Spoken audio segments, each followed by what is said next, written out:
The Catholic Church has a long and complex history, filled with moments of beauty and moments of darkness. One of the most troubling aspects of this history is the use of horrifying punishments to discipline and control members of the Church. What kind of punishments were used? Who were the victims? In this video, we will shed light on this disturbing aspect of Catholic history. One of the most notorious punishments used in the Catholic Church was the Iron Maiden. This was a metal cabinet that was designed to look like a woman, complete with spikes on the inside. The victim would be forced into the cabinet, and the spikes would pierce their body, causing them immense pain and suffering. The Iron Maiden was often used as a means of punishing heretics, those who spoke out against the Church or who refused to convert to Catholicism. It was also used to punish those who were accused of witchcraft or other crimes against the Church. The effects of the Iron Maiden were horrific. Victims would often suffer from punctured organs, broken bones, and severe bleeding. Many died as a result of this punishment, while others were left permanently disfigured. Another infamous punishment used in the Catholic Church was the rack. This was a device that was designed to stretch the victim's body to the point of breaking. The victim would be placed on a table, and their limbs would be tied to ropes or chains that were attached to wheels. The wheels would then be turned, stretching the victim's body and causing immense pain. The rack was often used as a means of extracting confessions from prisoners. It was believed that the pain and suffering caused by the rack would force the victim to confess to their crimes. Perhaps the most well-known punishment used in the Catholic Church was burning at the stake. This was a punishment that was reserved for the most serious crimes against the Church, such as heresy or witchcraft. The victim would be tied to a stake and surrounded by wood, which would then be set on fire. The victim would be burned alive, often screaming in agony as they were consumed by the flames. Victims suffered from severe burns and smoke inhalation, and often died from shock or suffocation before they were consumed by the flames. The psychological impact of this punishment was also devastating, as witnesses would often be traumatized by the sight of someone burning alive. One of the most infamous scandals in the history of the Catholic Church is the notorious Banquet of the Chestnuts. It was a wild party hosted by Pope Alexander VI and his son Caesar Borgia on October 30th, 1501, and attended by high-ranking religious and political figures in Rome. The Vatican spared no expense to ensure a lavish feast, with the finest food and wine flowing throughout the night. Given Pope Alexander VI's position and his ties to the powerful and wealthy Borgia family, it was no surprise that the event was attended by some of the most influential entities at the time. After everyone had eaten their fill, the festivities took a darker turn. Alexander gave his servants the order to quickly clear the tables to make way for the next stage of the celebration.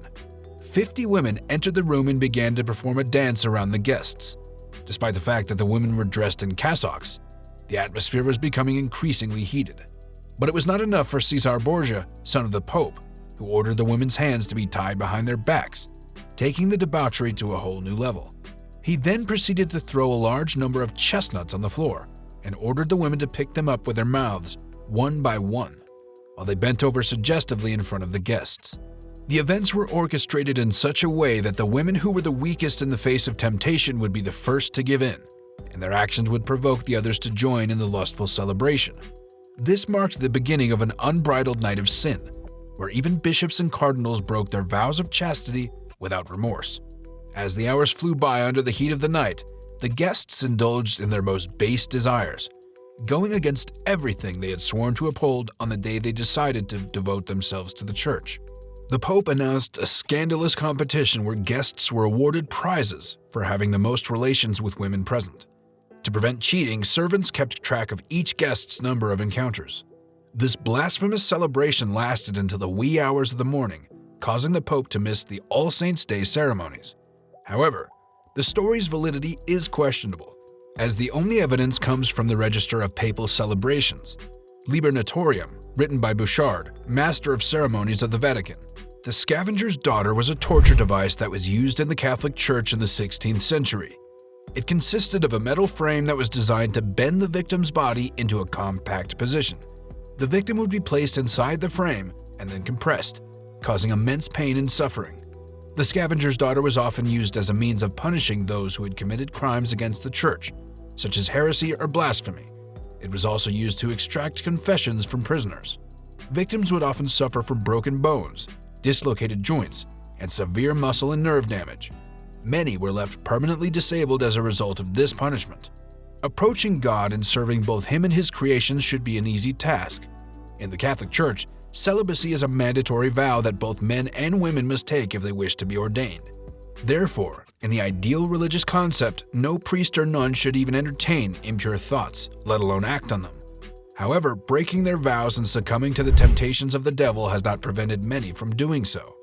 In one of the 16 volumes left by the Archbishop of York, William Melton, between 1317 and 1340, is the curious tale of Joan of Leeds, a Benedictine nun. She executed an elaborate plan to fake her death, creating a mannequin in her likeness to deceive the faithful devotees and escape the religious life that prevented her from satisfying her carnal desires. Despite the gravity of her actions, her ingenuity in executing her plan is undeniable. After successfully executing her plan, Joan fled to the town of Beverley, where she fully indulged in her lustful desires and vanished without a trace. Meanwhile, her superiors were left to deal with the scandal that rocked the entire order once her deception was discovered. They tried to persuade her to return through letters, but it was all in vain. The story of Joan of Leeds is not unique, as there are numerous cases of nuns who have abandoned their religious vows. Many women were forced into taking these vows at an early age, regardless of their true desires and aspirations. One such example is Mariana de Leyva, who is better known as Sister Virginia Maria. It begs the question, why would someone give up a life they chose willingly?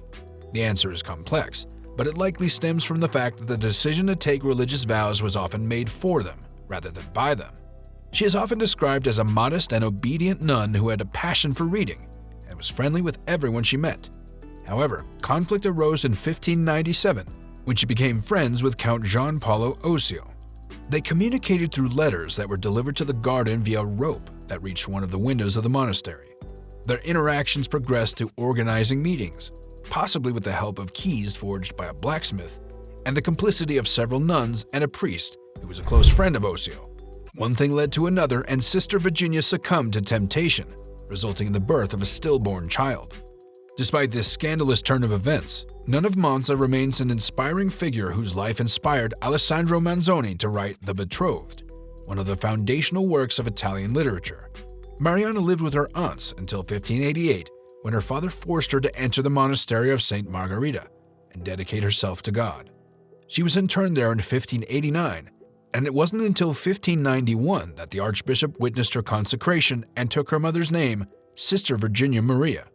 In 1602 and again in the autumn of 1603, Virginia gave birth to a daughter named Alma Francesca Margherita, whom Count Osio recognized as his own and cared for. However, their illicit relationship was threatened by a fellow nun, which led to her murder by Osio. He then threatened the other nuns with the same fate if they spoke out, and he went on to kill the blacksmith who forged the keys for their secret meetings. Scandal, he ordered Osio's capture, which was successfully executed in 1607. However, he later escaped and was killed by a supposed friend. Upon learning of Virginia's involvement, Archbishop Frederick ordered a canonical trial and extracted a confession through torture.